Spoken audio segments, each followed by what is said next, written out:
অঞ্চলের যে নির্দেশগুলো দিয়েছেন জনসভা নিয়ে কত লোক আসতে পারে, আমরা গড়দিয়ানি অঞ্চল থেকে আমাদের সমস্ত কর্মীরা এখানে উপস্থিত রয়েছেন। আজকে সমস্ত কর্মীরা মিলে আমরা গড়দিয়ানি অঞ্চলে আশা করছি অন্তত 3000-এর অধিক, কারণ সময়টা যেহেতু বিকাল 3টা বলে মাস্টারমশাই, যেহেতু বিকাল 3টায় খুব সুন্দর সময়, বেশিরভাগ আমাদের সভাগুলো হয় দুপুর 12টা 1টা, একটু অসুবিধা হয়। তো আশা করছি অন্তত 3000-এর অধিক আমরা লোক নিয়ে গড়দিয়ানি অঞ্চল থেকে আসব এবং সবাইকে আর তার চেয়ে বেশি যতটা সম্ভব আমরা সবাই মিলে চেষ্টা করব। এবং অঞ্চলে আমাদের বর্তমান পরিস্থিতি, আমাদের গড়দিয়ানি অঞ্চলে আমরা খুব চেষ্টা করছি আমাদের মেম্বার, বুথ সভাপতি, যুব সভাপতি, মহিলা নেত্রী, অঞ্চলের প্রধান, উপপ্রধান সহ সমস্ত নেতৃত্বরা মিলে আমরা সবাই চেষ্টা করছি গড়দিয়ানি অঞ্চল যেমন গত 2019 সালের লোকসভা নির্বাচনে জয়নগর বিধানসভার সর্বোচ্চ লিড দিয়েছিল, 2021 সালে সেই মিডিয়া এবং নরেন্দ্র মোদীর অপপ্রচারের বিরুদ্ধে যেমন সর্বোচ্চ লিড দিয়েছিল, আর এবারেও আশা করছি সমস্ত রেকর্ডকে ভেঙে সর্বোচ্চ লিড গড়দিয়ানি অঞ্চলই দেবে এবং গড়দিয়ানি সেই আশা আমাদের পূরণ হবে। আমাদের কর্মীরা আন্তরিকতার সঙ্গে খুবই চেষ্টা করছেন এবং বুথভিত্তিক রেজাল্ট যেটা বলা হয়েছে, এখানে বলা হয়েছে যে আমাদের বুথভিত্তিক রিপোর্টে এসেছিল 10,500-এর মতো এবং আইপ্যাকের রিপোর্ট বা এমএলএ সাহেবের রিপোর্ট বলছে 9,000-এর মতো, কিন্তু আশা করছি আমরা 10 কেন 11 টপকাবো, এটা আমাদের বিশ্বাস এবং আমাদের আস্থা মানুষের প্রতি। গড়দিয়ানি অঞ্চলের মানুষ তৃণমূল কংগ্রেসের সঙ্গে ছিল, আছে এবং ভবিষ্যতে থাকবে। এবং পাড়া বৈঠক আমরা প্রায়ই করে থাকি, আমাদের বুথের মেম্বার, বুথ সভাপতিরা, যুব সভাপতি, মহিলা নেত্রী এবং কর্মীরা যারা আছেন তারা প্রায়ই পাড়া বৈঠক করে থাকে।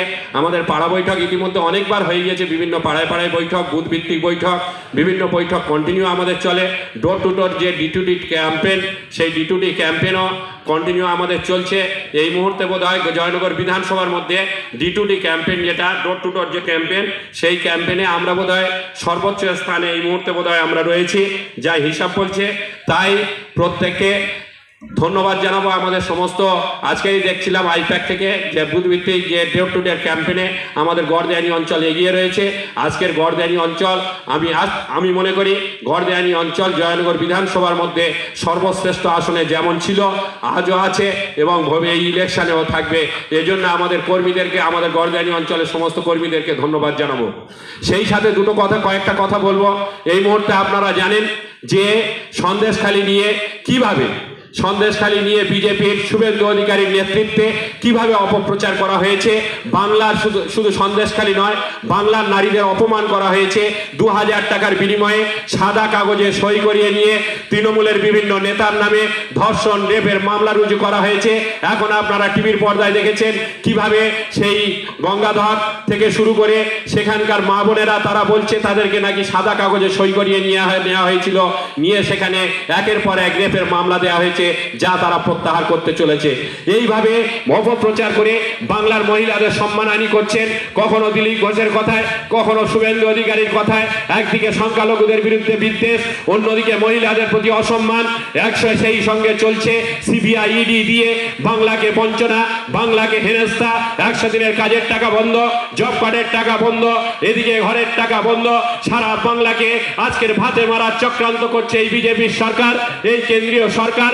ঠিক আমরা দেখেছি যেমন ইতিহাসের পাতায় ব্রিটিশরা ভারতবর্ষে এসেছিল 1757 খ্রিস্টাব্দে পলাশির যুদ্ধে, সেই মির্জাফরদের হাত ধরে, সেই রায়দুল্লভদের হাত ধরে নবাব সিরাজদৌল্লাকে হারিয়ে বাংলা দখল করেছিল।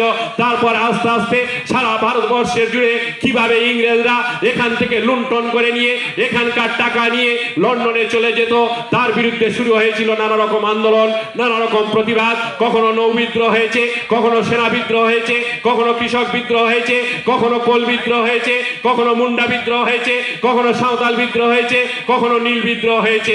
ঠিক সেইভাবে আজকের এখানে যে বিজেপি সরকার আমাদের এখান থেকে 5,60,000 কোটি টাকা আমাদের বাংলা থেকে তুলে নিয়ে যায়, আর তার বিনিময়ে সেই টাকাগুলো নিয়ে গুজরাটে খরচ করা হয়, আসামে খরচ করা হয়, উত্তরপ্রদেশে খরচ করা হয়, মধ্যপ্রদেশে খরচ করা হয়। বাংলার টাকাগুলো লুটে নিয়ে ওরা চলে যায়।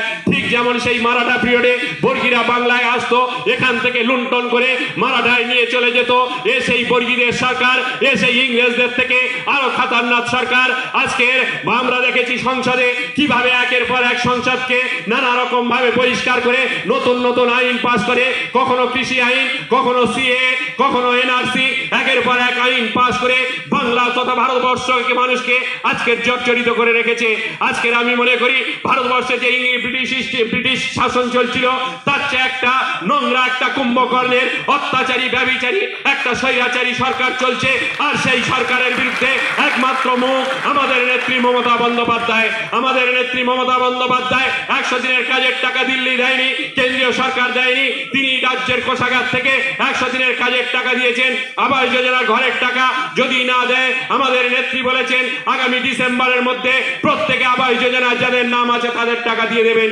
এইভাবে বাংলাকে নিজে পায়ে দাঁড় করানোর যে চেষ্টা করছেন তার বিরুদ্ধে আজকের যেমন বিজেপি লেগেছে, আর এখানে সেইভাবে আইএসএম নামক একটা দল কখনো ধর্মের নামে সুশ্রুড়ি দিচ্ছে, মুসলিমদের নামে সুশ্রুড়ি দিয়ে মাঠে নেমেছে। আসলে তারা বিজেপির দালালি করছে। এই আইএসএফ দল সম্পর্কে আমাদের সাবধান থাকতে হবে। তারা বিজেপির দালালি করছে, তারা বিজেপিকে ভোট পাইয়ে দেওয়ার চেষ্টা করছে, তারা ভোট ভাগাভাগি রাজনীতিতে নেমেছে। এখানকার সিপিএম, এখানকার কংগ্রেস, এরা ওই ইন্ডিয়া জোটে নেই। এখানকার বাংলার সিপিএম, বাংলার কংগ্রেস, তারা সব সময় বিজেপির সঙ্গে সাথ দিয়েছে। আজকে 26,000 ছেলের ভবিষ্যৎ নষ্ট করে দিল বিকাশ রঞ্জন ভট্টাচার্য, তার বিরুদ্ধে আন্দোলন চলছে। আজকে 26,000 চাকরি খেয়ে নেওয়া হলো। আজকের বলা হচ্ছে প্যানেলটা পুরো বাতিল। এখন বলা হচ্ছে একটা হাইকোর্টের বিচারপতি সেখান থেকে রায় দিল, বললো 5,000 ভুয়ো আছে। 5,000 ভুয়ো তলে 26,000, প্রত্যেকের কেন 19,000 যারা বৈধভাবে সঠিকভাবে পরীক্ষা দিয়ে চাকরি পেয়েছে তাদের কেন চাকরি থেকে বরখাস্ত করা হলো? একদিকে বিচার ব্যবস্থা, অন্যদিকে সেই সাথে সাথে সিবিআই, অন্যদিকে ইডি, এদিকে নির্বাচন কমিশন, অন্যদিকে রাজ্যপাল, সেই সঙ্গে আজকের বিজেপি, কংগ্রেস, সিপিএম, এসওসি একজোট হয়ে আজকের আমাদের নেত্রী মমতা বন্দ্যোপাধ্যায়ের বিরুদ্ধে লড়াই করছেন।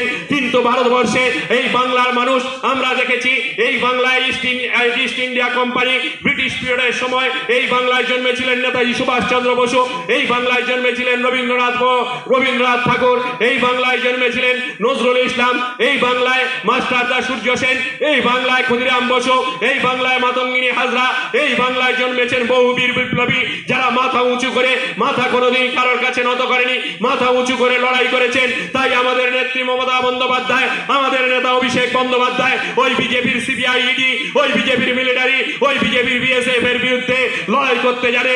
নরেন্দ্র মোদী, অমিত শাহের বিরুদ্ধে লড়াই করতে জানে, মাথা নিচু করতে জানে না। তাই আমাদের বাংলাকে আজকের এক হতে হবে, ঐক্যবদ্ধ হতে হবে, মানুষকে আমাদের ভাবাতে হবে। বুথে বুথে, বাড়ি বাড়িতে গিয়ে আমাদের বলতে হবে যে বাংলা বিরোধী যে বিজেপি, একে বিসর্জন করতে কোনো জায়গায় ভোট নয়, আমাদের নেত্রী মমতা বন্দ্যোপাধ্যায়কে দেখে ভোট দিতে হবে। আমাদের জয়নগর লোকসভা কেন্দ্রে সেই মমতা বন্দ্যোপাধ্যায়ের স্নেহধন্য প্রার্থী মাননীয়া প্রতিমা মণ্ডলকে ভোট দিতে হবে। এই ক্যাম্পেইন আজ থেকে আমরা পাড়ায় যাব, প্রত্যেকটা বাড়িতে বাড়িতে, যেমন লিফলেট চিঠিগুলো, আমাদের দিদির দেওয়া চিঠিগুলো, অভিষেক বন্দ্যোপাধ্যায়ের দেওয়া চিঠিগুলো যেমন বাড়িতে বাড়িতে আমরা বিলি করব, সেই সাথে সাথে প্রত্যেকটা বাড়িতে পঞ্চায়েত ইলেকশনের মতো ডোর টু ডোর ক্যাম্পেইন করে 100 ভোট আনার চেষ্টা করতে হবে এবং মমতা বন্দ্যোপাধ্যায়কে দিল্লি পাঠাতে হবে। এই বলে আমি আমার বক্তব্য শেষ করছি। জয় হিন্দ। তৃণমূল কংগ্রেস জিন্দাবাদ, মমতা বন্দ্যোপাধ্যায় জিন্দাবাদ, বিধায়ক বিশ্বনাথ দাস জিন্দাবাদ। ধন্যবাদ শাহাবুদ্দিন শেখকে। এবারে আমি বক্তব্য রাখার জন্য অনুরোধ করব আমাদের এই